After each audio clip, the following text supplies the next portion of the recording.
mean, I'm only worried about a very few things with the Canada roster at this very point of time. After what I've seen from them today, I mean, they're coming off a high, right? So they should be feeling pretty good going into this match.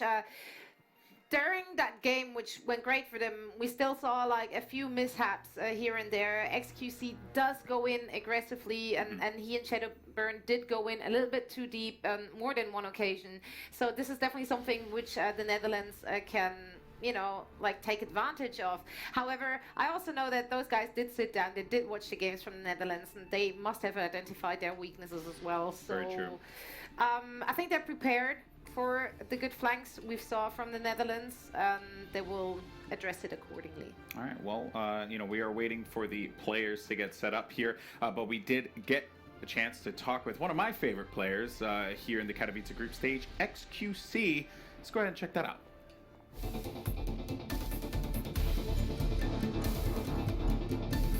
I think Team Korea is probably favored to win the tournament, as most people probably agree. They're pretty good with how their players are individually skilled good, and they have a bunch of teamwork as well. Just how the Korean culture is, they're very good on working together.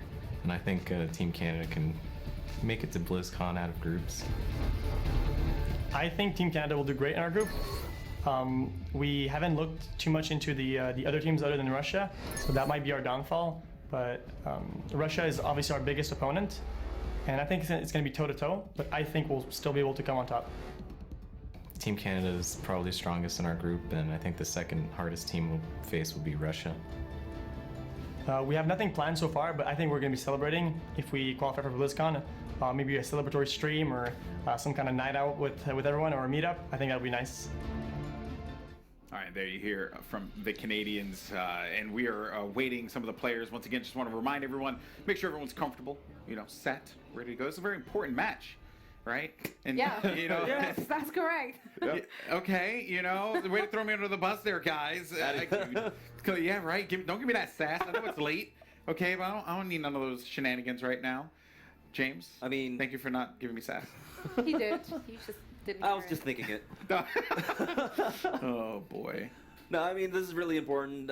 You know, BlizzCon tickets, they sell out in 2 minutes. And so that's why you have to fight tooth and nail at this point to try and get there. And it's going to be very difficult at this point. This is going to be a hotly contested matchup. And I do worry a little bit for the Netherlands because, you know, as they had mentioned, Vizility and Yona, not the most experienced, thrown into the deep end of the pool here and succeeding pretty well. But they haven't shown much outside of the Genji and the Winston. So I'm wondering what else they can bring to the table for the Netherlands here to try and throw a wrench in the works against Canada.